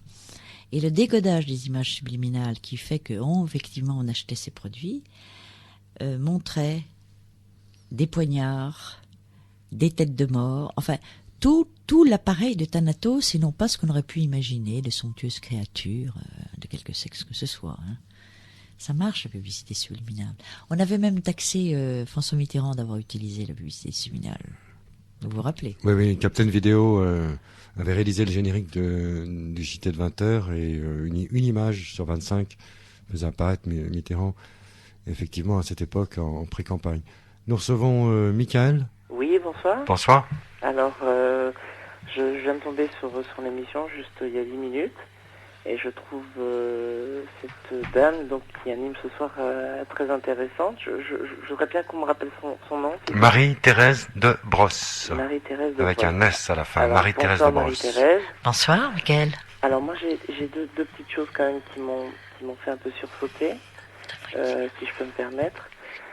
La première, c'est que moi je suis d'origine juive, donc j'ai étudié la Torah, un peu la Kabbalah, bien que ce soit pas une chose très importante lorsqu'on est jeune en judaïsme, parce que quand même c'est une religion qui est basée sur la foi et non pas seulement sur des calculs mathématiques. Il y a une chose qui me surprend dans ce que vous avez dit, à savoir que quand bien même, et c'est fort probable, qu'il y aurait donc une vie ou plusieurs vies dans l'univers et que les religions puissent être peut-être qu'il y ait pu avoir des amalgames et tout ça, et que effectivement il y aurait des vies extraterrestres. Il y a une chose quand même qui me surprend, c'est que vous n'avez pas parlé de Dieu et de ce que pourrait penser Dieu de tout ça. Comment est-ce que je pourrais parler de ce que Dieu pense? C'est-à-dire que Dieu dans ce que vous avez dit, Dieu, on n'en a pas parlé. On n'a pas parlé de son intervention par rapport au fait qu'il y aurait des vies extraterrestres. Attendez, comment est-ce que vous voulez que je sache ce que Dieu pense? Non. On ne connaît de Dieu que ce que les églises veulent bien en dire. Oui, bien sûr. Oui, ou ce que Jean d'Ormesson en raconte dans son dernier bouquin. Moi, je suis désolée, Dieu ne m'a pas parlé, et il n'a pas parlé à grand monde, même si certains ont eu la chance de l'entendre, mais tout ce qui est codifié dans les religions, ça ne vient pas directement de la bouche de Dieu, ça vient quand même de la bouche des hommes qui ont retranscrit tout. C'est pas vraiment ça, c'est-à-dire que Dieu s'adresse aux hommes à travers la prophétie. Oui. Quand vous dites Dieu m'a jamais parlé, ça vous ne le savez pas. Parce qu'il peut très bien s'être adressé à vous et vous... Non, mais c'est par pudeur et avec une petite boutade que je dis ça. Oui, bien sûr, je comprends. Mais donc moi, je me pose quand même une question, c'est que si on regarde le monde va pas très bien. C'est le moins qu'on puisse dire. Voilà. Donc à un moment donné, on se demande ce que fait Dieu et pourquoi il n'intervient pas. Ça, c'est une grande question. Ben, il a peut-être d'autres chats à fouetter plus intéressants que nous, hein. Non. Enfin, on n'est pas les seuls, et il nous aime, il nous a créés, il nous a laissé la liberté. Et si nous jouons mal de notre liberté, c'est de notre faute. C'est pas Dieu qui nous a obligés à faire des armes, à faire la guerre, à nous tuer, à créer des armes biologiques et à polluer notre planète. Il nous a laissé la liberté. Eh ben, la liberté, il y a des gens qui en jouent bien, et il y a des gens qui en jouent mal. Et malheureusement, les terriens, dans leur grande majorité, jouent mal de leur liberté. Bien sûr, ça on le sait, dans le judaïsme, le libre arbitre, c'est une chose qu'on découvre tout de suite dans la Torah, on le sait très bien. D'ailleurs, Dieu nous avertit de choisir le bien et pas le mal. Mais il nous a jamais obligés à choisir le bien. Hein. Non, il nous a conseillé de choisir le bien. Maintenant, ça, c'est pas vraiment le problème, parce que il y a des choses qu'on maîtrise pas, c'est-à-dire les événements, on les maîtrise pas. Ce qu'on maîtrise, c'est comment on va, réagir par rapport à un événement, parce qu'en fait c'est ça. Les hommes, il y a des choses qu'ils n'ont pas demandé et qui arrivent. Maintenant, il y a aussi des gens mal intentionnés. Bon, maintenant, on va savoir si ce qui arrive n'a pas été demandé. Moi, la question que j'aurais, c'est que bon, il y aurait une vie extraterrestre. Il m'est arrivé déjà de voir des choses. Ça m'est arrivé 2 fois. C'est assez bouleversant, surtout pour des gens qui sont assez cartésiens ou qui ont du mal avec ce genre de choses. Ça m'est déjà arrivé. Maintenant, ça va pas bouleverser ma vie. Je l'ai vu. Ça s'est passé il y a 5 ans. Et quand bien même ça se serait pas passé, on peut de temps en temps réfléchir sur l'univers et se dire que quand même il y a obligatoirement d'autres vies. En tout cas, on pourrait en tout cas ne pas en douter. Mais écoutez, on en doute tellement peu que d'abord, on a envoyé, avant même la découverte des planètes extrasolaires, on a envoyé un message aux éventuelles civilisations extraterrestres, puisqu'on leur a envoyé le théorème de Thalès, un dessin de Léonard Vinci, un extrait de la 9e symphonie et la Calas. Se balader dans l'espace, c'est pas pour le bonheur, c'est dans l'espoir qu'un jour une civilisation le captera. Et s'il y a maintenant le programme Megacity, je vous signale, il y en a peut-être moins en France, mais enfin j'ai quelques amis qui sont branchés là-dessus, il y a des milliers, qu'est-ce que je dis, des centaines de milliers d'ordinateurs. Non, il y en a 3 millions exactement. Qui se mettent à la disposition de Megacity pour essayer de capter une éventuelle civilisation extraterrestre. Ça veut bien dire qu'on y croit. Et tous les astronomes qui avaient un langage pur et dur en disant ce sont des débiles qui croient, etc. Maintenant, ils commencent à se faire tout petit. Hein. Et pourquoi les chercher alors qu'on sait très bien qu'ils viennent même nous visiter et que vous avez parlé d'observation, il y a plein de phénomènes, il y a plein de gens, il y a plein de témoignages. J'en ai eu autour de moi, mais bon, il y a beaucoup d'allumés, donc il faut faire attention aussi. Mais sérieusement, c'est évident que ces gens-là nous ont trouvés, quand bien même nous on serait à leur recherche, eux nous ont déjà trouvés. Pourquoi il y a trop de mystères? Qui est au courant de ça? Pourquoi ça reste quelque chose de caché? Est-ce qu'on est sous observation? Pourquoi? Et ma question c'était pourquoi Dieu n'intervient pas si, par exemple, ces gens étaient mal intentionnés et que l'homme sur Terre... Et est-ce que vous me permettez de vous prendre au piège de votre propre logique? Oui. Bien. Pour vous, Dieu est le créateur de l'univers. Des choses visibles et invisibles. Nous sommes d'accord. De toutes choses dans l'univers, il est omniscient. Bon, alors, attendez, laissez-moi continuer quand même. Il n'a pas que créé la Terre. S'il y a d'autres, je mets ça au conditionnel, s'il y a d'autres civilisations qui viennent nous visiter, c'est qu'elles viennent d'autres planètes. Qui ont été créées par qui? par Dieu. Pourquoi est-ce que Dieu empêcherait d'autres planètes de venir nous visiter, nous faire du mal, alors que nous, on ne s'est jamais privé de faire du mal ailleurs? Nous nous sommes jamais privés de torturer toutes sortes d'animaux, toutes sortes de végétaux qui existent et toutes sortes d'humains, sans que Dieu intervienne.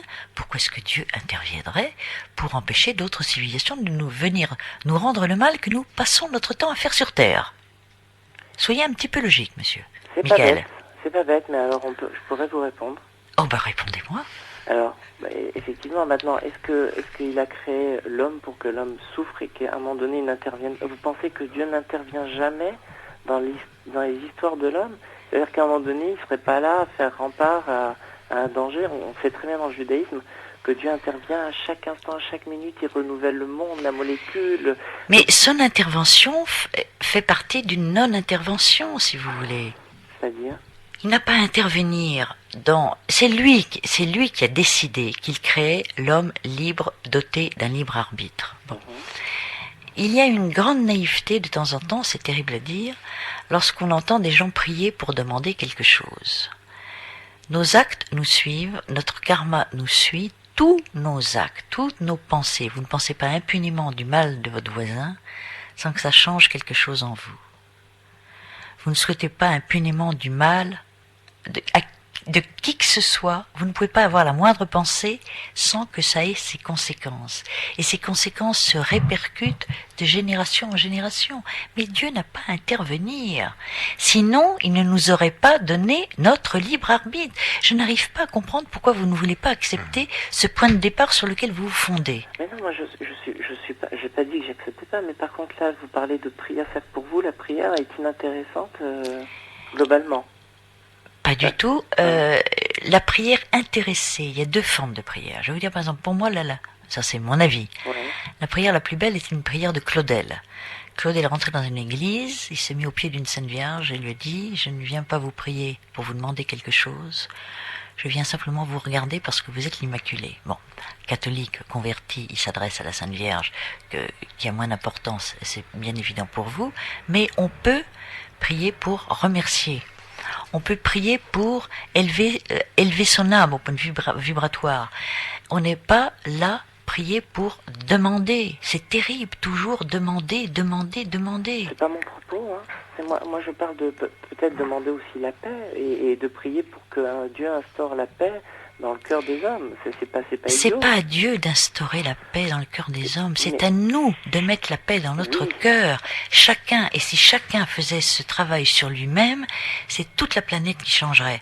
Seulement la planète ne peut pas changer s'il n'y a pas un effort personnel fait par chacun. Mais ça c'est mon idée, peut-être que je me trompe. Je vous rejoins complètement, mais en même temps, ça serait bien si vous alliez aussi de mon côté, c'est-à-dire je pense qu'il y a des deux, c'est-à-dire que l'homme, il doit pas parachever ce monde, puisque c'est ça en fait un peu l'histoire, c'est de grandir l'homme en demandant un peu à l'homme de parachever l'œuvre de Dieu, et donc de faire de ce monde un paradis et pas un enfer, ce qui est, pour l'instant, on est à la fois proche et loin. On nous avait donné le paradis au départ, c'est nous qui en faisons ça, nous sommes responsables. Oui, je suis d'accord, mais en même temps, prier et demander à Dieu d'instaurer la paix dans le monde, c'est pas une chose vaine, et je pense que Dieu a assez de bonté en lui pour écouter l'homme le plus petit. Mais c'est en le demandant qu'on l'installe, ça veut pas dire que quelqu'un intervient pour le faire. Mais qui vous dit qu'il n'intervient pas et qu'il n'écoute pas? Tu es partisan d'un Dieu interventionniste, mais... Non, attention, oh là là. Permis de penser que la liberté conditionnelle, ce n'est pas de l'amour, tout simplement.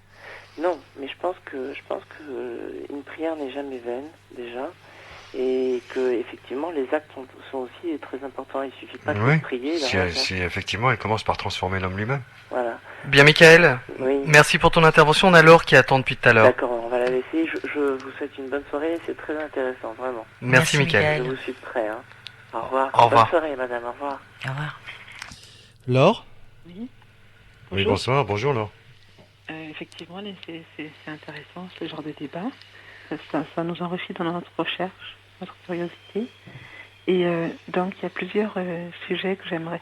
En fait, là, pour revenir juste sur le fait de prier, c'est vrai qu'il y a toutes sortes de prières que l'on peut faire. Hein. Il y a la prière simplement pour dire merci, pour contempler, il y a la prière pour demander, puisqu'elle est aussi conseillé de demander. Il y a toutes sortes de prières possibles. Hein. Enfin, tout à fait. Je crois que prier, ça veut dire... c'est plutôt dire demander, mais il y a toutes sortes. Ce que je voulais dire, c'est ce qui m'a donné envie d'appeler, c'est le fait de quand vous avez parlé des Sumériens, de l'origine de la Bible, plus ou moins. Oui. Et de l'homme qui était fait pour être dans un jardin, pour cultiver un jardin. C'est vrai que je pense vraiment que ce que les Hébreux ont, ça remonte de très loin, et qu'ils l'ont pris d'ailleurs, etc., etc. Plusieurs civilisations ont transmis des choses, quoi. Certains ont laissé des traces et puis on l'a gardé jusqu'à aujourd'hui. C'est pour ça que c'est moins complet pour nous, parce que c'est comme un peu passer un message oralement à quelqu'un. Au fur et à mesure, on perd de la richesse, on perd des données. Donc je pensais aussi vraiment que Moïse, lui, Moïse avait été instruit par les Égyptiens, puisqu'il avait été éduqué par eux, et qu'eux étaient beaucoup en contact avec le monde spirituel. C'est pour ça qu'ils avaient tous leur fameux Dieu, tout leur esprit, etc. Et que lui, ils l'ayant eu d'eux, eux l'ont eu d'avant, enfin ils ont su garder ça d'avant, etc., etc. Et quand il a eu la révélation de Dieu, je suppose que c'est là qu'il est devenu bègue, parce que ça a dû lui faire un choc. Tout à coup, Dieu qui dit, écoute ce que tu as appris, il y a des parts de vérité, mais le Dieu, c'est pas Pharaon, c'est moi. Alors lui, il a dû être super perturbé de se rendre compte que ce qu'il avait appris, il fallait qu'il regarde ça sous un autre œil. Et ce que je voulais dire, c'est par rapport au jardin, le fait que l'homme soit jardinier, enfin, je suis assez sceptique qu'il soit jardinier pour Dieu, ou pour Dieu qu'on pourrait considérer comme extraterrestre, parce que les fruits qu'il cultive ne sont pas faits pour être consommés par quelqu'un d'immatériel. Ils sont faits pour être consommés par quelqu'un de matériel, donc par lui et sa descendance. Donc il cultive, l'homme, son propre jardin. Quand Dieu mit plusieurs fruits, j'ai aussi été surpris, bon nous on traduit ça comme ça parce qu'on n'a pas tout à fait compris encore, quand il dit tu peux manger de tous les fruits sauf de un, et puis à un moment donné quand l'homme est influencé pour manger le mauvais fruit, ce que Dieu fait, il empêche l'homme de toucher tout de suite aux fruits de la vie éternelle, pour que l'homme ne soit pas immortel. Et c'est après quoi aujourd'hui nous courons toujours, après l'immortalité. Alors bon déjà c'est une traduction assez approximative, parce que quand on regarde le texte sérieusement, d'abord c'est un symbole, hein, manger. Quand vous mangez quelque chose, vous l'incorporez. Donc ça fait partie. Voilà. Manger le fruit de l'arbre du bien et du mal, ça veut dire que vous incorporez cette connaissance. Bon. Par la suite, il n'est pas question de refuser à l'homme l'immortalité, seulement les dieux, parce que le texte dit bien les et non pas Dieu, hein, parce que Elohim est le pluriel, hein, de Eloah. Donc c'est encore une manipulation de l'Église d'avoir traduit Elohim par Dieu. Il aurait fallu traduire par les dieux. Et les dieux se disent maintenant il va devenir comme comme nous. C'était ça. Et d'où la punition. Mais il n'était pas question d'éternité, là. Hein. Mais Dieu dit que voici l'homme est devenu comme l'un de nous. Empêchons-le maintenant de toucher aux fruits de la vie éternelle. Il est devenu. Il connaît entre le bien et le mal.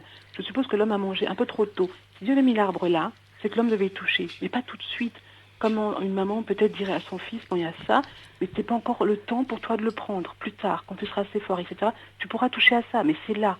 Et on n'a peut-être pas compris, on l'a pris trop tôt, et c'est là qui fait que si on était immortel, vous vous imaginez, on serait en train de se faire du tort tout le temps sans jamais mourir, sans jamais... Enfin, c'est assez... Mais ça serait la pire horreur, c'est ce que je disais au début de l'émission, c'est la pire horreur, voilà, l'immortalité. Hein. À arrêter ça, alors qu'avant on aurait pu l'être, avant de consommer cette chose-là. Mais enfin, bref, on a choisi à l'envers. Ce qui m'intéressait aussi, c'est que dans la traduction, c'est que Elohim est devancé par un singulier. C'est pour ça qu'ils ont du mal à traduire, parce qu'il y a un singulier et un pluriel. Alors c'est super compliqué de traduire que un et plusieurs. C'est un, ce que ça veut dire vraiment, c'est quand c'est celui, l'unique et plusieurs. Moi j'ai pu comprendre, enfin pour moi, pour comprendre cette chose, c'est que moi je suis plusieurs, effectivement. J'ai un esprit, une âme et un corps. Pourtant je suis une entité. Et Dieu, j'ai l'impression que c'est pareil, et qu'eux ils se divisent pas, ils se disputent pas. Je veux dire, le Père, le Fils et le Saint-Esprit ne sont pas en désaccord. Donc moi mon corps peut vouloir une chose, et ma raison, mon intellect en désirait une autre, et puis mon esprit qui est aspiré par tout ce qui est spirituel en désirait encore une autre. Alors moi j'ai envie de dire que Satan nous a bien arnaqué en divisant l'homme pour que l'homme ne sache jamais, pour qu'il ne soit pas entier dans ce qu'il veut. L'enfant, on nous dit souvent, l'enfant quand il est content, quand il est mécontent, il est entier. Il n'y a pas de division, c'est pas il vous sourit et en vérité dans le cœur il pense autre chose. Alors il y a pas mal de choses à comprendre. Et puis moi ce qui m'intéresse, ce que je voulais dire aussi, c'est l'histoire des enfants qui ont vu chacun différemment, comme vous l'avez traduit, selon ce qu'il était croyant ou un petit peu religieux ou assez religieux à cause de ses parents. Pour moi, les extraterrestres, c'est simplement, on cherche des êtres qui sont peut-être biologiques, mais je crois qu'on va un peu trop loin. Les extraterrestres, pour moi, ce sont les anges, tout ce qui n'est pas humain. Tout ce qui n'est pas humain, donc tout ce qui est ange ou démon, tout ce qui n'est pas matériel, c'est eux les extraterrestres. Il y en a qui viennent et qui ne sont pas autorisés de venir et qui viennent pour nous arnaquer. Pourquoi est-ce qu'ils nous enlèvent?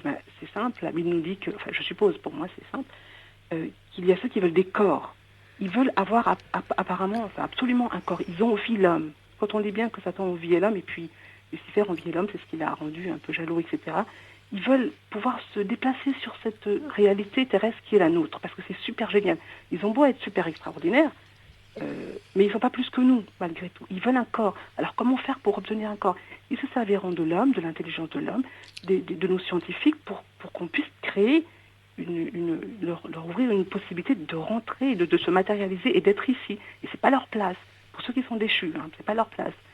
Et puis en même temps, le fait que ces enfants voyaient différemment, j'ai envie de dire, pour moi, c'est plutôt un démon qui est venu, qui passe son temps, enfin des anges déchus qui passent leur temps à arnaquer les hommes, parce que la vérité, elle est toujours perçue identique pour tout le monde. Quel que soit ce que je crois, ce que je pense, la vérité restera toujours la même. J'essaierai de la traduire au mieux possible, mais là, si l'un voit Marie, l'autre voit autre chose, ça veut dire que celui qui s'est montré essaie de se faire passer, essaie de tromper ceux qui voient pour qu'ils puissent chacun apporter un témoignage différent, parce que les gens qui voient Jésus, ou qui voient leur mort, ou etc., ne voient toujours qu'une seule personne. Ils disent pas, bon, moi j'ai vu une personne, moi j'ai vu ceci. Il se montre tel qu'il est, c'est toujours lui. Certains vont dire, oh, j'ai vu un homme comme ça. L'autre va dire, oui, j'ai vu un homme, mais qui comme ça. Ils auront vu la même chose. Enfin, j'espère que j'arrive bien à m'exprimer. Alors, pour moi, c'est simplement quelqu'un, un ange déçu qui est venu arnaquer les gens. Donc, pour un, c'était Marie, pour l'autre, il n'y a que le monteur qui fait qu'on ne se comprend pas. Parce qu'il montre plusieurs visages. Et puis, il essaie plutôt de nous mettre de la pommade et d'être d'accord avec les uns, avec tout le monde. Alors, celui qui dit la vérité, c'est ça. Et puis, on a vu ça, on n'a pas vu autre chose, quoi. Ok, alors, sans commentaire. Et puis, on va arrêter là. D'accord, ok. On va arrêter là. J'ai bien prévenu d'une certaine manière tout à l'heure en disant, allez, je vais donner une dernière fois le numéro de standard. C'était il y a plus d'une demi-heure. Et en réalité, voilà, on s'achemine vraiment vers la conclusion. Merci de ton intervention, Laure. Ouais, merci beaucoup. Donc, sans commentaire, juste chacun exprime son truc. Ça ne relance pas forcément un débat. Voilà, le mot de la conclusion, je crois qu'il appartient à Marie-Thérèse de Brosse. C'était en 78, voyons si elle conclurait pareil aujourd'hui. La grande découverte de la parapsychologie, c'est finalement qu'elle sonne le glas d'une conception mécaniste du monde. Et le physicien James Jeans avait une très belle phrase, il disait le courant de la connaissance nous achemine à concevoir que l'univers ressemble beaucoup plus à une grande pensée qu'à une grande machine. Évidemment, il est révolu le temps où on pensait que la ligne droite était le plus court chemin d'un point à un autre, que le métal le plus lourd était le mercure, etc., que la Lune était réservée aux utopistes et aux rêveurs, avec notamment l'apport de la physique quantique qui bouleverse absolument toutes nos conceptions, apportant des notions d'acausalité et d'inversion du temps. Et puis surtout, il y a cette chose très importante pour nous, je crois, c'est une interdépendance universelle, mais au niveau de toute la planète et de tout l'univers. C'est-à-dire que nous avions toujours appris qu'il y avait le règne minéral, le règne végétal, le règne animal. Maintenant, ce n'est plus vrai. Il y a le vivant. On a enregistré les effets du stress sur le fer blanc, sur des pierres. On a fait des expériences sur des plantes qui prouvaient qu'elles avaient des réactions. Enfin, notre conception du monde tremble complètement sur ses bases. Nous allons vers un nouvel avenir de l'homme complètement intégré. Oui, à propos des plantes, cette interconnexion peut être prouvée en posant des électrodes sur une plante, en arrachant une feuille, ce qui est très vilain, et en allant à l'autre bout de la pièce, piquer cette feuille ou la brûler. Alors les électrodes enregistrent les réactions de la plante. Beaucoup plus étonnant que ça, Didier. Il n'est pas besoin même d'arracher une feuille à une plante. Vous pouvez simplement avoir envie d'arracher une feuille et d'être décidé à le faire. La plante devine et le tracé montre qu'elle est inquiète. C'est ça l'ère du Verseau, c'est l'ère de l'amour, et effectivement nous sommes tous dépendants les uns des autres, et dans les expériences qui sont faites, qui cherchent à grouper des pensées pour changer quelque chose, où nous rejoignons exactement les travaux des chamans d'Amérique, qui, ça peut sembler dérangeant pour nous, mais arrivent à faire pleuvoir, alors que les météorologues sont là pour dire qu'il ne peut pas pleuvoir et qu'il pleut. C'est cette grande force et cette grande communion je dis ça sans le sens chrétien catholique du terme, cette grande communion des hommes qui bouleverse maintenant toute leur existence. Alors, Marie-Thérèse de Brosse, c'était une belle conclusion pour 78, mais ce soir, on aura droit peut-être à une anecdote. Ah, écoute, pour conclure. Ça m'a beaucoup amusé de voir que je changerais pas un mot de ce que je disais il y a, je sais pas, plus de 20 ans. Hein. Bon. Mais à propos de chaman, parce que je parlais de chaman à une époque où personne n'en parlait, de chaman qui change le temps. Je voudrais quand même faire partager à vos éditeurs une expérience étonnante que j'ai vécue il y a 3 ans chez les bouddhistes, chez Lama Denis en Savoie.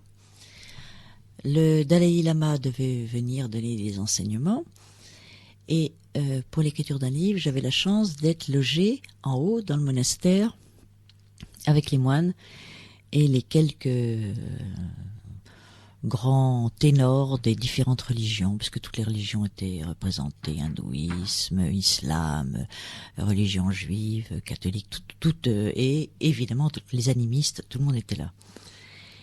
Et au stupeur, alors que par la brume, et en plus j'ai horreur de me lever le matin, vers les 7 heures du matin, je me dirige en haut vers le temple pour faire ma méditation.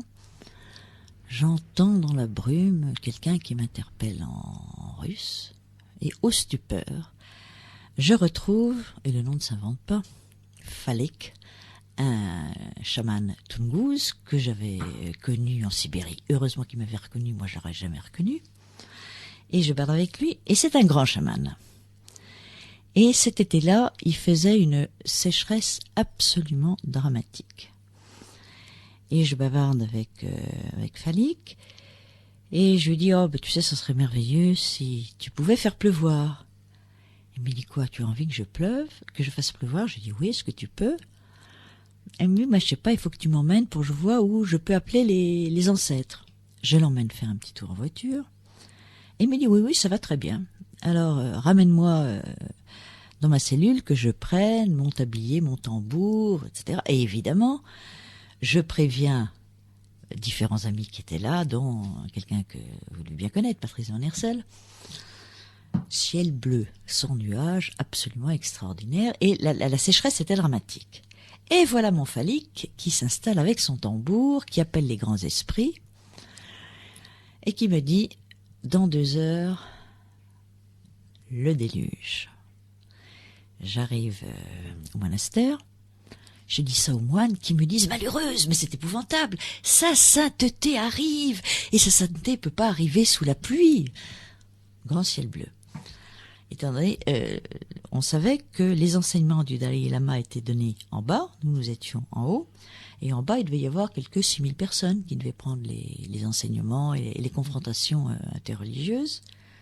Panique dans le monastère.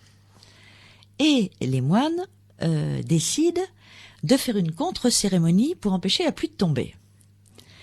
Et voilà, mon Falik qui se met en colère, il me dit, écoute, tu es pas sérieuse, tu me demandes de déranger les grands esprits pour rien, pour annuler, qu'est-ce que c'est que cette histoire? On ne dérange pas les esprits.